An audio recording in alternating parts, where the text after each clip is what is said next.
الصلاة والسلام على سيد الأنبياء والمرسلين وعلى آله الطيبين الطاهرين وأصحابه الراشدين المهديين. أما بعد فأعوذ بالله من الشيطان الرجيم. بسم الله الرحمن الرحيم. والنجم إذا هوى ما ضل صاحبكم وما غوى. صدق الله مولانا العظيم. إن الله وملائكته يصلون على النبي يا أيها الذين آمنوا صلوا عليه وسلموا تسليما. الصلاة والسلام. جزاك الله.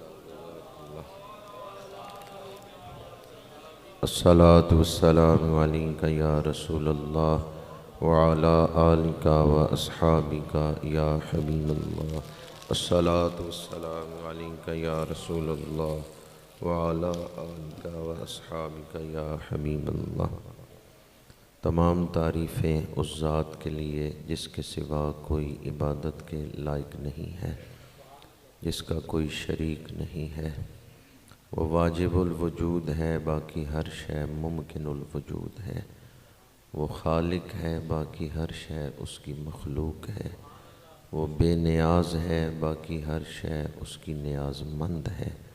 وہ الہ ہے، باقی ہر شے عبد ہے. اس نے ہمیں وجود بخشا اور بے شمار نعمتیں عطا فرمائیں.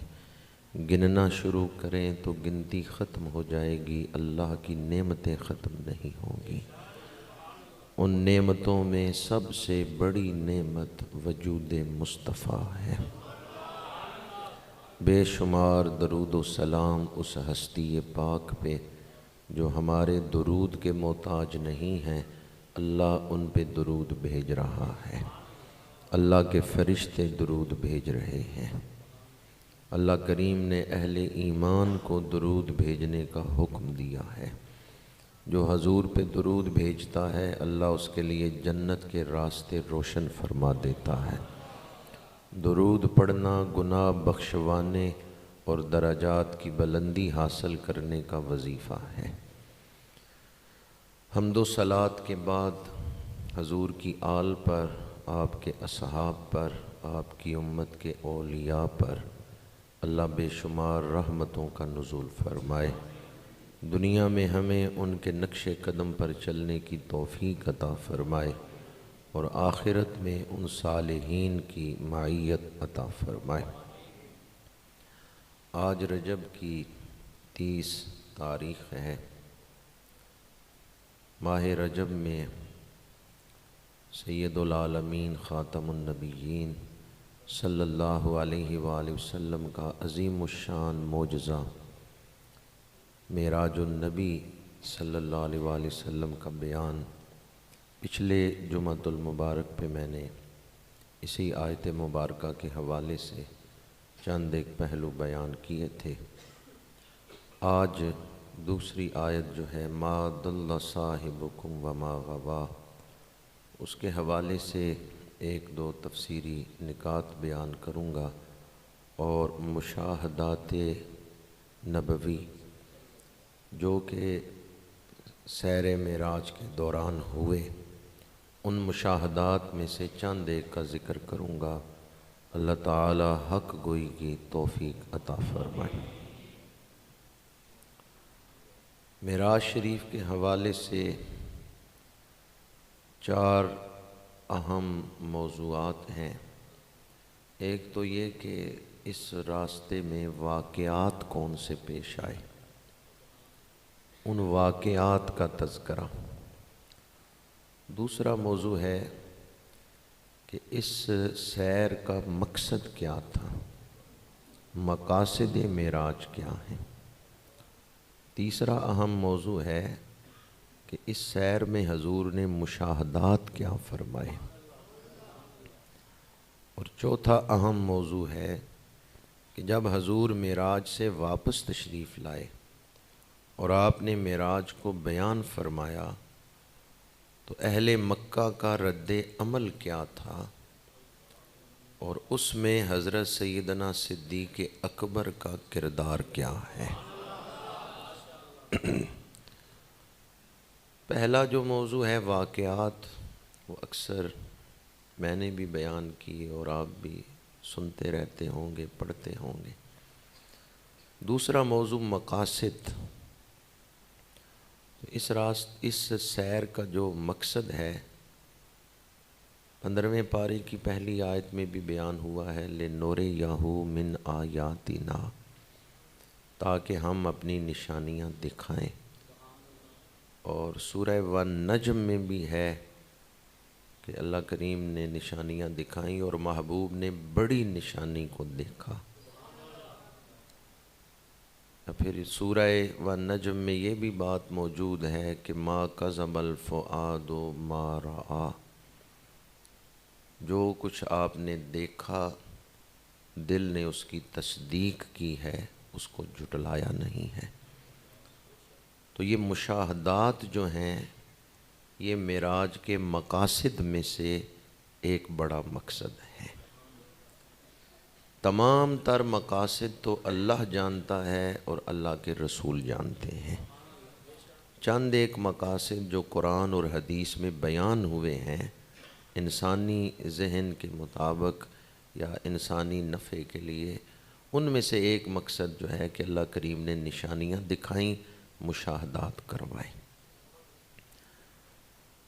اللہ کریم نے سورہ بنی اسرائیل کی پہلی آیت میں مطلقاً اس بات کو ذکر کیا کہ ہم نشانیاں دکھا رہے ہیں، اس لیے سیر کرائی، لِنُرِيَهُ مِنْ آیاتنا۔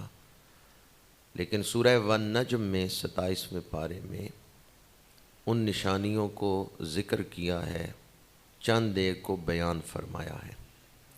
وَالنَّجْمِ إِذَا هَوَىٰ، قسم ہے چمکتے ہوئے تارے محمد کی صلی اللہ علیہ وآلہ وسلم، جب وہ بلندیوں کی طرف گئے یا جب وہ بلندیوں سے واپس تشریف لائے۔ ما ضل صاحبکم وما غوا، تمہارے آقا نہ ہی راہ بھولے ہیں اور نہ ہی بہکے ہیں۔ عقیدے کی بات یاد رکھیں، یہ ماضی مطلق کا صیغہ ہے، ما ضل۔ تو ماضی مطلق کا معنی کیا ہے کہ پچھلی ساری زندگی میں کبھی گمراہی نبی کے قریب نہیں آئی۔ اور عقیدے کی بات یاد رکھیں، نبی اعلان نبوت سے پہلے بھی ہدایت پر ہوتے ہیں۔ نبیوں پر کوئی ایک لمحہ بھی گمراہی کا نہیں آتا۔ تمام انبیاء کرام، پہلے انبیاء جو حضور کی آمد سے پہلے گزرے ہیں، ان انبیاء کے حوالے سے بھی یہ عقیدہ ذہن نشین رہے، نبی کسی دور میں بھی شرک نہیں کرتے، کفر نہیں کرتے، چاہے ابھی خود انہوں نے اعلان نبوت فرمایا ہے یا نہیں فرمایا۔ اعلان نبوت سے پہلے بھی نبی ہدایت پر ہی ہوتے ہیں۔ ما ضل صاحبکم وما غوا، کسی دور میں بھی گمراہی نبی کے قریب نہیں آ سکتی۔ بعض لوگ اس پر ایک سوال کرتے ہیں، یا پھر یہ آیت سورہ والنجم کی دوسری آیت جو ہے ما ضل صاحبکم وما غوا، یہ معاون ہے، یہ مدد کرتی ہے قرآن سمجھنے میں کہ سورہ والضحیٰ میں ہے وَوَجَدَكَ ضَالًّا فَہَدَىٰ۔ اب اگر یہاں ضالًا کا معنی گمراہ کریں تو پھر قرآن کا انکار ہوتا ہے، چونکہ قرآن میں تو ہے ما ضل صاحبکم وما غوا۔ تو اس لیے وَوَجَدَكَ ضَالًّا فَہَدَىٰ، یہاں ضالًا کا معنی گمراہی نہیں کیا جا سکتا۔ اعلیٰ حضرت اشاہ احمد رضا خان بریلوی نے ضالًا کا جو معنی کیا ہے وہ یہ ہے کہ اللہ نے آپ کو اپنی محبت میں خود رفتہ پایا۔ اور بہت زیادہ محبت، اس کو بھی عربی زبان میں دلال کہا گیا ہے۔ وَوَجَدَكَ ضَالًّا، جس طرح کہ حضرت یعقوب علیہ السلام کے بیٹے آپ سے عرض کرتے ہیں ابا جان آپ تو پرانی محبت میں ہیں. سورہ یوسف میں ہے کہ وہاں دلال کا لفظ جو ہے وہ محبت کے لیے بھی استعمال ہوا ہے. وَوَجَدَكَ ضَالًّا فَهَدَىٰ، اس کا مطلب یہ ہے اللہ نے آپ کو اپنی محبت میں خود رفتہ پایا ہے. قلب نبوی محبت الہی سے معمور ہے. ما دل صاحبکم، پہلا لفظ جو دلہ ہے اس کے حوالے سے میں نے آپ کے سامنے یہ نقطہ بیان کیا ہے کہ نبی ہمیشہ سراپا ہدایت ہیں، کبھی گمراہی ان کے نزدیک نہیں آ سکتی. دوسرا لفظ صاحبکم، کیا حضور کے لیے صاحب کا لفظ استعمال کرنا جائز ہے؟ تو ایک صورت ہے جس میں صاحب کا لفظ حضور کے لیے استعمال کرنا ناجائز ہے، ایک صورت ہے جس میں جائز. وہ کون سی صورت ہے جس میں صاحب کا لفظ حضور کے لیے بولنا ناجائز ہے؟ کہ جس طرح کسی کا نام لے کے اس کے بعد ہم صاحب لگاتے ہیں، اسلم صاحب، عبد القدیر صاحب، اس طرح پہلے حضور کا نام لینا اور آگے صاحب لگانا یہ ہندوؤں کا طریقہ ہے. یہ حضور کی شان کے یہ تو عام لوگوں کو بلانے کا طریقہ ہے نا. حضور کا ذکر دوسروں کی طرح نہیں کیا جا سکتا. تو اس صورت میں صاحب کا لفظ حضور کے لیے لگانا یہ ناجائز ہے. دوبارہ مثال عرض کر رہا ہوں کہ جیسے ہم آپس میں کسی کا ذکر کرتے ہوئے کہتے ہیں اسلم صاحب نے یہ کہا، عبد القدیر صاحب نے یہ کہا، تو اس طرح صاحب کا لفظ حضور کے ساتھ لگانا کہ پہلے آپ کا اسم مبارک لیا ہے بعد میں آپ کے ساتھ صاحب کا لفظ لگایا ہے، یہ جائز نہیں ہے. دوسری صورت جس میں صاحب کا لفظ حضور کے لیے استعمال کرنا جائز ہے وہ یہ ہے کہ ہمارے صاحب، ہمارے صاحب، جس طرح کہ یہاں آیا ہے ما دل صاحبکم، تمہارے صاحب. تو یہاں پھر صاحب کا معنی کیا ہوگا؟ تمہارے آقا، تمہارے مالک. تو یہ کہنا جائز ہے حضور ہمارے آقا ہیں، حضور ہمارے مالک ہیں.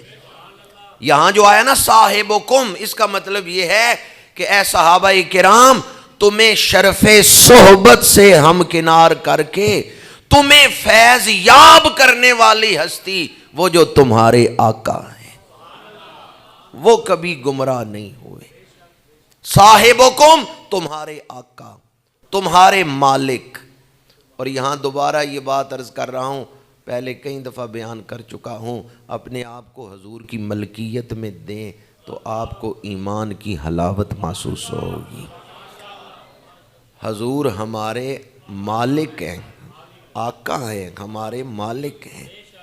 اپنے آپ کو حضور کی ملکیت میں دیں تو ایمان کی مٹھاس محسوس ہوگی. میں جیسا بھی ہوں حضور کا ہوں، اچھا ہوں برا ہوں حضور کا ہوں، میں نوکر ہوں حضور آقا ہیں، میں غلام ہوں حضور میرے مالک ہیں. میں تو مالک ہی کہوں گا کہ ہو مالک کے حبیب، یعنی محبوب و محب میں نہیں تیرا میرا. صاحبکم وما غوا، نہ ہی کبھی بہکے ہیں، نہ راہ بھولے ہیں، نہ کبھی راہ سے بھٹکے ہیں. دو صورتیں ہیں کہ بندہ منزل تک نہیں پہنچتا. ایک صورت یہ ہے اس کو راہ کا پتہ نہیں، دوسری صورت یہ ہے کہ وہ راہ سے بھٹک گیا، راہ کو چھوڑ دیا ہے. راہ کا علم ہونا بھی ضروری ہے، راہ پہ چلنا بھی ضروری ہے، تب بندہ منزل تک پہنچ جاتا ہے. جس کو راستے کا علم نہیں وہ بھی منزل تک نہیں پہنچ سکتا. راستے کا علم ہے پر وہ راستے پہ چلتا نہیں، راہ کو چھوڑ دیا، وہ بھی منزل پہ نہیں پہنچتا. قرآن پاک نے حضور کی شان بیان کی ہے، آپ کو راہ کا بھی پتہ ہے اور راہ سے بہکے بھی نہیں ہے. یہ بہت بڑی بات ہے، بہت بڑی شان ہے حضور کی جو قرآن نے بیان کی ہے. ہمارے نفسوں کی حالت یہ ہے یا ہماری طبیعتوں کی حالت یہ ہے کہ ہم تو کوئی ایک جلوہ دیکھیں تو اس میں ہی کھو جائیں۔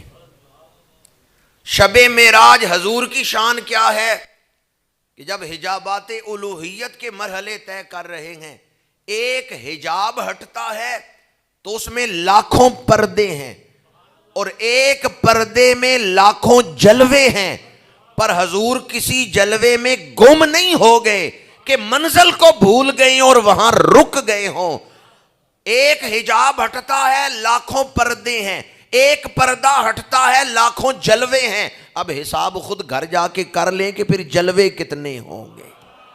حضور اس قدر جلووں سے گزر رہے ہیں پر جلووں میں نہیں کھو گئے، جلووں والے کا خیال رہا ہے۔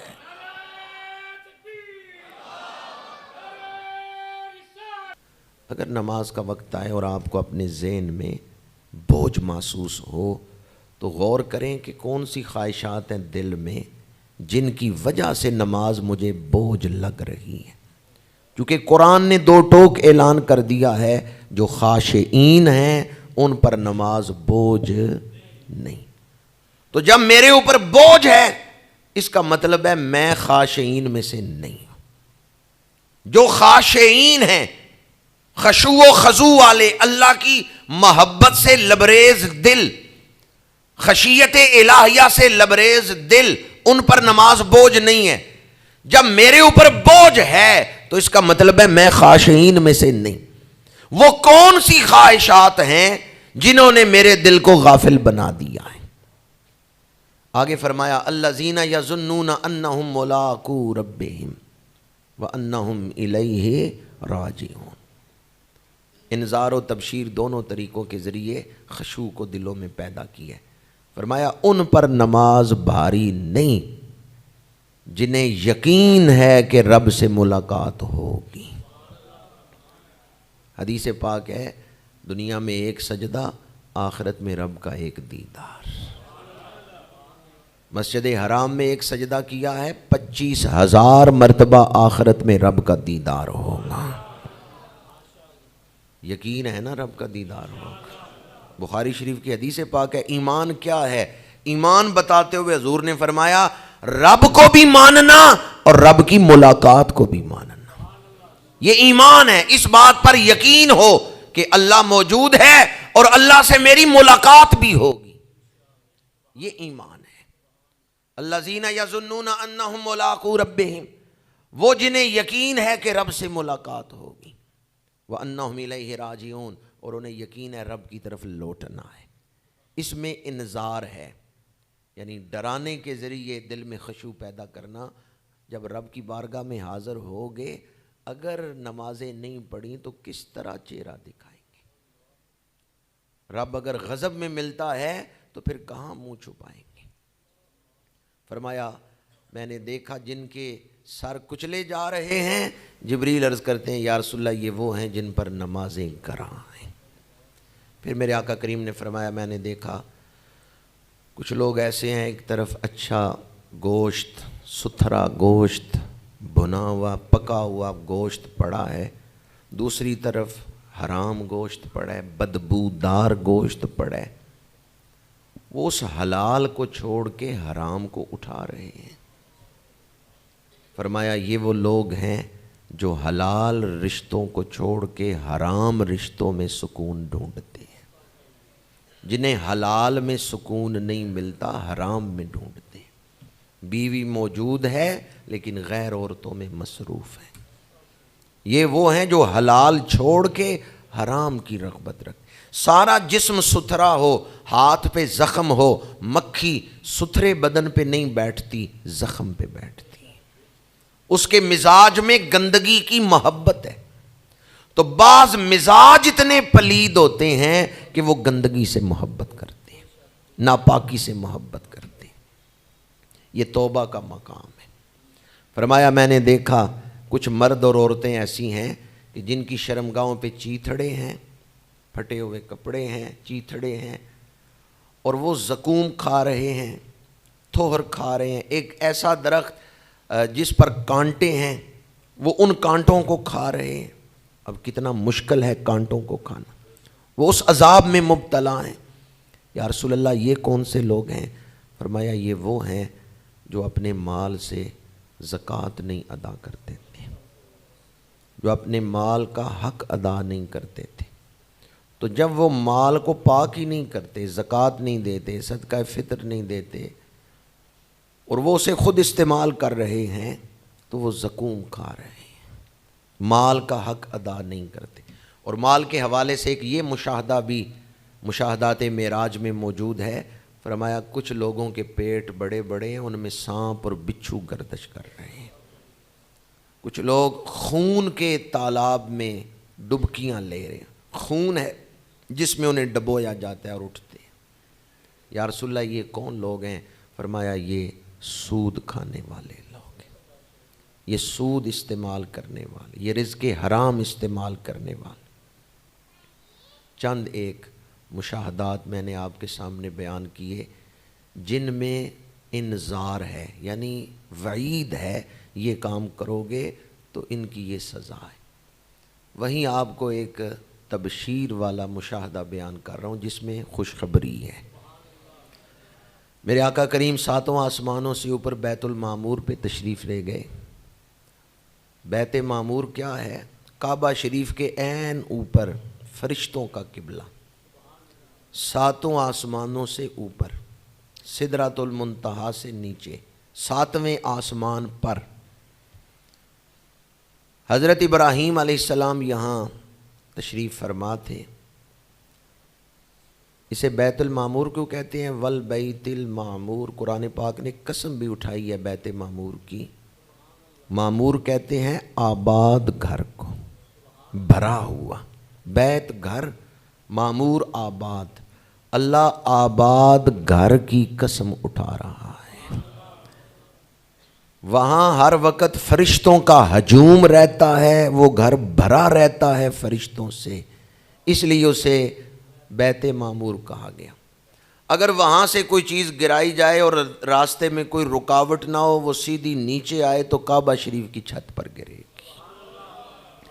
کعبہ شریف کی عین سید میں ساتویں آسمان پر جو فرشتوں کا قبلہ ہے اسے بیت المعمور کہتے ہیں۔ حضرت ابراہیم علیہ السلام نے کعبہ شریف کی تعمیر کی ہے، اللہ نے آپ کو بیت المعمور عطا فرمایا ہے۔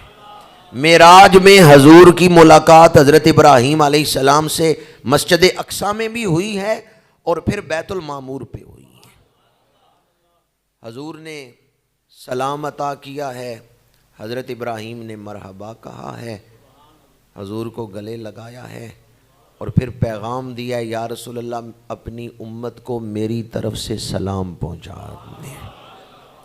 ہم اس لائق ہیں کہ خلیل اللہ ہمیں سلام بھیج رہے ہیں؟ نہیں، یہ نسبت مصطفیٰ کی برکت ہے، یہ حضور کی نسبت کی برکت ہے کہ حضرت ابراہیم امت مسلمہ کی طرف سلام بھیج رہے ہیں۔ یا رسول اللہ اپنی امت کو میری طرف سے سلام کہہ دیں، مطلب یہ ہے جو آپ کا ہے میں اسے سلام کہتا ہوں۔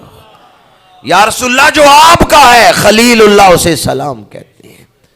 فرمایا یا رسول اللہ اپنی امت کو میری طرف سے سلام کہہ دیں اور پیغام دے دیں جنت کی زمین بڑی زرخیز ہے، زیادہ سے زیادہ باغ لگا لیں۔ فرمایا باغ کس طرح لگتے ہیں؟ جو بھی اللہ کی یہ تسبیح پڑھے گا سبحان اللہ والحمد للہ ولا الہ الا اللہ واللہ اکبر، اس کے لیے جنت میں درخت لگ رہے ہیں۔ تو بیٹھے بیٹھے ایک درخت ہم بھی نہ لگوا لیں؟ سبحان اللہ والحمد للہ ولا الہ الا اللہ واللہ اکبر۔ جگہ کسی دوسرے کی ہو، آپ درخت لگا سکتے ہیں؟ بعض اوقات اسی پر فیصلہ ہوتا ہے، ایک آدمی ذمہ دار کسان کہتا ہے یہ میرا درخت ہے، دوسرا کہتا ہے میرا درخت ہے، کہتے ہیں پہلے یہ فیصلہ کر لو زمین کس کی ہے؟ جس کی زمین اسی کا۔ جنت ہماری نہیں تو ہم سبحان اللہ کہہ کے درخت کیسے لگوا سکتے ہیں؟ اس حدیث میں یہ بشارت ہے تم اللہ کی تسبیح کرو، حمد کرو، الوہیت کو بیان کرو، اللہ تمہیں جنت بھی عطا کر دے گا، جنت میں باغات بھی عطا کر دے گا۔ سبحان اللہ،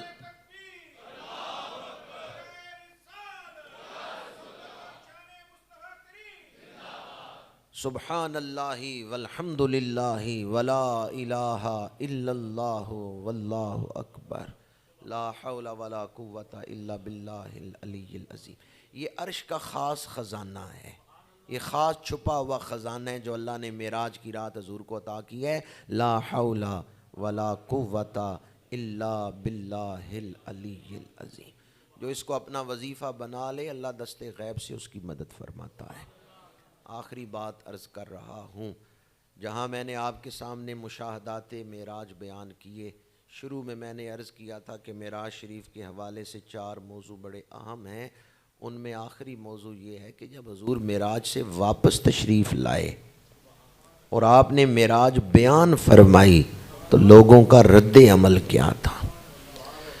میرے آقا کریم صلی اللہ علیہ وآلہ وسلم واپسی کے سفر میں ابھی زمین پہ تشریف فرما نہیں ہوئے، جبریل عرض کرتے ہیں یا رسول اللہ اپنی قوم کے سامنے معراج کو بیان فرما دیں۔ میرے آقا کریم فرماتے ہیں یہ قوم جو ہر قدم پہ میری مخالفت کر رہی ہے، دشمنی کر رہی ہے، اشاعت اسلام کے راستے میں رکاوٹیں کھڑی کر رہی ہے، کیا اتنی بڑی شان کو مان لیں گے؟ جبریل عرض کرتے ہیں یا رسول اللہ کوئی اور مانے نہ مانے، ابو قحافہ کا بیٹا ابو بکر ضرور مان لے۔ میرے آقا کریم صلی اللہ علیہ وآلہ وسلم نے سب سے پہلے واقعہ معراج جناب ام ہانی سے بیان کی ہے۔ ام ہانی چچا زاد بہن ہیں، حضور سے بڑی محبت کرتی ہیں، عرض کرتی ہیں یا رسول اللہ صلی اللہ علیہ وسلم اسے باہر جا کے مشرکوں کے سامنے نہ بیان کریں، مشرکین اس کو ذریعہ بنا لیں گے مسلمانوں کو گمراہ کرنے کا، کہیں وہ اس کے ذریعے مسلمانوں کو نہ گمراہ کریں۔ یا رسول اللہ یہ آپ کی جو شان ہے معراج، اسے لوگوں کے سامنے نہ بیان کریں۔ میرے آقا کریم نے فرمایا مجھے تو اللہ کا حکم ہے بیان کروں، میں تو بیان کروں گا۔ بہن نے چادر پکڑی ہے روکنے کے لیے، حضور نے بازو اٹھایا ہے، چادر چھڑائی ہے باہر نکلنے کے لیے۔ ام ہانی فرماتی ہیں جب حضور نے بازو اٹھایا ہے اور چادر چھڑائی ہے، میں نے دیکھا حضور کی بغل مبارک سے نور نکل رہا ہے، اس نور سے میری آنکھیں چندے آ گئیں۔ وہ نور اتنا تھا جو بغل مبارک سے نکل رہا ہے کہ میری آنکھیں چندے آ گئیں۔ حضور باہر تشریف لائے، آپ نے واقعہ معراج بیان فرمایا۔ مشرکین نے سوچا یہ ایک موقع ہے، معاذ اللہ کمزور ایمان والوں کو ہم گمراہ کر سکتے ہیں۔ انہوں نے شروع کر دیا یہ کہنا ھذا کذب، معاذ اللہ، ہاشا وکلا ایسا نہیں ہو سکتا، معاذ اللہ یہ سچی بات نہیں ہے۔ وہ حضور کی شان کا انکار کر رہے ہیں، جھوٹ کو منسوب کر رہے ہیں زبان رسول کی طرف۔ ابو جہل نے سوچا یہ موقع ہے، ابو بکر کو میں چل کے گمراہ کرتا ہوں۔ اس کو نہیں پتا تھا کس کے سامنے آ رہا ہے۔ ابو جہل نے آ کے کہا ابو بکر اگر کوئی کہے میں رات کے تھوڑے سے حصے میں مکے سے فلسطین گیا بھی ہوں آیا بھی ہوں، مان لو گے؟ ایک ہی رات میں فلسطین گیا بھی ہوں آیا ہوں، مہینے کا سفر رات میں کیا بھی ہے، گیا بھی ہوں آیا بھی ہوں، اور جانے آنے کا تو اس سے بھی زیادہ تھا، لیکن ایک رات میں کر لیے۔ فرمایا نہیں مانوں گا، نہیں مانوں گا۔ کوئی کہے نہیں، اس نے کہا کوئی کہے، فرمایا کوئی کہے نہیں مانوں گا۔ ابو جہل دل میں خوش ہوا، بات بن گئی ہے۔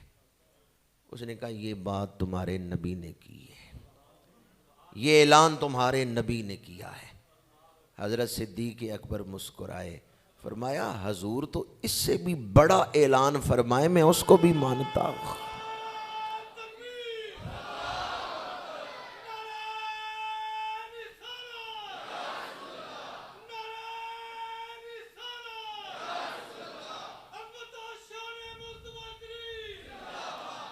کفر کو لوہے کے چنے چبوا دیے۔ ابو جہل کی آنکھیں کھلی رہ گئیں، آنکھیں پھٹی رہ گئیں، منہ کھلا رہ گیا۔ اس نے کہا ابھی تو تم کہتے تھے کوئی کہے نہیں مانوں گا۔ فرمایا کوئی کہے نہیں مانوں گا، پر حضور کوئی نہیں ہے، وہ تو محبوب خدا ہیں، وہ تو حبیب کبریا ہیں، وہ کوئی نہیں ہے، وہ تو ابو بکر کی جان ہے، وہ تو ابو بکر کا ایمان ہے۔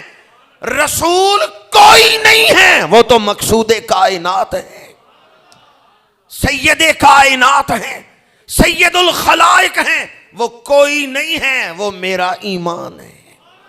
حضرت سیدنا صدیق اکبر سمجھ گئے کہ مشرکین مسلمانوں کو تنگ کر رہے ہوں گے، حضور کو پریشان کر رہے ہوں گے، دوڑے دوڑے آئے، حرم میں پہنچے، کیا دیکھا؟ حضور مقام ملتزم پہ کھڑے ہیں، پشت مبارک دیوار کعبہ کے ساتھ ہے، کعبہ شریف کا جو دروازہ ہے ملتزم، یہاں حضور کھڑے ہیں، پشت مبارک دیوار کعبہ کے ساتھ ہے، حضور معراج بیان کر رہے ہیں، مشرکین شور مچا رہے ہیں، معاذ اللہ ثم معاذ اللہ انکار کر رہے ہیں، کذب کی نسبت کر رہے ہیں، شور مچا ہوا ہے حرم میں، ابھی تک کسی کی تصدیق کی آواز نہیں آئی۔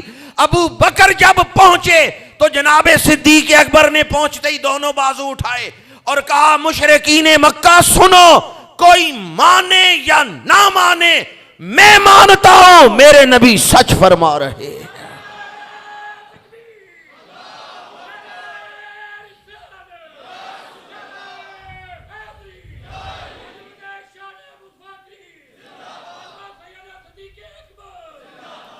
حضرت سیدنا صدیق اکبر نے فرمایا صدقتا یا رسول اللہ، حضور آپ سچ فرما رہے ہیں، صدقتا یا رسول اللہ، حضور آپ سچ فرما رہے ہیں۔ بڑی توجہ درکار ہے، رات معراج کی ہے جس میں شان رسالت ظاہر ہوئی ہے، صبح صداقت کی ہے جس میں شان صدیق ظاہر ہو رہی ہے۔ رات رسالت کی شانیں ظاہر ہوئی ہیں، صبح صداقت کی شانیں ظاہر ہو رہی ہیں۔ حضرت صدیق اکبر ایمان کے کس مقام پہ ہیں؟ میرے آقا فرماتے ہیں ترازو کے ایک پلڑے میں ساری امت کا ایمان ہو، دوسرے پلڑے میں ابو بکر کا ایمان ہو، ابو بکر کا ایمان افضل اور اعلیٰ ہے۔ ساری امت کے ایمان سے ابو بکر کا ایمان وزنی ہے۔ سیدنا صدیق اکبر نے جب کہا نا میں مانتا ہوں حضور سچ فرما رہے ہیں، صدقتا یا رسول اللہ، حرم میں جتنے صحابہ کھڑے تھے سب آواز ملا کے کہتی ہیں صدقتا یا رسول اللہ، صدقتا یا رسول اللہ، یا رسول اللہ آپ سچ فرما رہے ہیں۔ حضرت صدیق اکبر نے اس موقع پر جب مشرکین نے بہت بڑا فتنہ کھڑا کرنے کی کوشش کی، حضرت صدیق اکبر نے مشرکین کے فتنے کو ختم کر دیا ہے، تہس نہس کر دیا ہے، کلا کما کر دیا ہے۔ حضرت صدیق اکبر کس ہستی کا نام ہے؟ حضرت سیدنا صدیق اکبر کی شانیں ظاہر ہوئیں۔ دوسرے دن جب حضور نے اعلان فرمایا، آپ نے تصدیق کی، اللہ نے حضرت صدیق اکبر کا نام صدیق آسمانوں سے نازل فرمایا ہے۔ جب بھی لفظ صدیق بولیں، آپ کا نام تو عبداللہ تھا، کنیت ابو بکر تھی، معراج کے بعد آپ کا نام صدیق، صدیق اکبر، صدیق اور بھی ہیں، آپ سب سے بڑے صدیق ہیں۔ بڑی توجہ درکار ہے جو بات اب میں عرض کرنے لگا ہوں۔ کوئی اس ایمان کی جھلک حاصل کرنا چاہتا ہے جو حضرت صدیق اکبر کے دل میں تھی؟ کوئی اس ایمان کی جھلک حاصل کرنا چاہتا ہے جو مولا علی کے دل میں تھی؟ ایک ہے استدلالی ایمان، ایک ہے انعکاسی۔ ایک ہے استدلال کرنا، جزئیہ کلیہ منانا اور پھر کسی چیز کو ماننا۔ ایک ہے اپنے دل کو کسی کامل کے سامنے کرنا، دل میں وہ کیفیت آ جائے جو اس کامل کے دل میں ہے۔ جیسے شیشے کے سامنے پھول رکھیں تو شیشے کے اندر پھول آ جائے گا، عکس آ جائے گا۔ یہ جو ہم کہتے ہیں نقشبندی، قادری، چشتی، سہروردی، یہ اس انعکاسی فیض کا ہی نام ہے۔ سلسلہ نام ہی اس کیفیت کو باطن میں حاصل کرنے کا ہے۔ استدلال اپنی جگہ اہم ہے، دلائل اپنی جگہ اہمیت رکھتے ہیں، ان میں غور و فکر کی دعوت قرآن نے بھی دی ہے، اور غور و فکر کے کئی جو ہیں وہ فوائد ہیں، ان کا اپنا ایک مقام ہے۔ لیکن پیر بلے شاہ قصوری نے نچوڑ نکال دیا یہ لکھتے ہوئے، نا علمہ وچ پسا سانو کوئی یار دی گل سنا سانو۔ ایک ہے استدلال کر کے، دلائل قائم کر کے کسی چیز کو حاصل کرنا، ایک ہے انعکاس، جو مرشد کے سینے میں ہے وہ مرید کے سینے میں آ جائے، مرشد کے سینے میں اپنے مرشد کا فیض، ان کے سینے میں اپنے مرشد کا فیض، ان کے سینے میں حضرت سلمان فارسی کا فیض، ان کے سینے میں رسول اللہ حضرت صدیق اکبر کا فیض، اور صدیق اکبر کے سینے میں حضور کا فیض۔ خانقاہوں کی ضرورت آج پہلے سے بھی زیادہ ہے، خانقاہیں اسی باطنی کیفیات کو تقسیم کر رہی ہیں، لیکن یاد رکھیں جب وہ کیفیت کسی سینے میں پہنچتی ہے تو سینے کی زمین کے مطابق ہی نکلتی ہے۔ آسمان سے جب پانی آتا ہے تو پانی ایک جیسا ہی ہوتا ہے، بے ذائقہ اور بے بو، اس کا کوئی ذائقہ نہیں ہوتا، لیکن جس زمین میں جاتا ہے جب آپ کنویں سے نکالتے ہیں وہ اس کا ذائقہ لے کے نکلتا ہے۔ اس لیے جب وہ فیض حضرت خواجہ معین الدین کے سینے میں پہنچا تو چشتیہ فیض کہلایا، اور حضرت امام ربانی کے سینے میں پہنچا تو نقشبندی مجددی فیض کہلایا۔ اللہ تعالیٰ اس دور کے فتنوں سے محفوظ رکھے، ہمیں اپنے بزرگوں سے جڑے رہنے کی توفیق عطا فرمائے، اپنے مشائخ سے جڑے رہنے کی توفیق عطا فرمائے، ان کی تعلیمات پر عمل پیرا ہونے کی توفیق عطا فرمائے۔ وآخر دعوانا ان الحمد للہ رب العالمین۔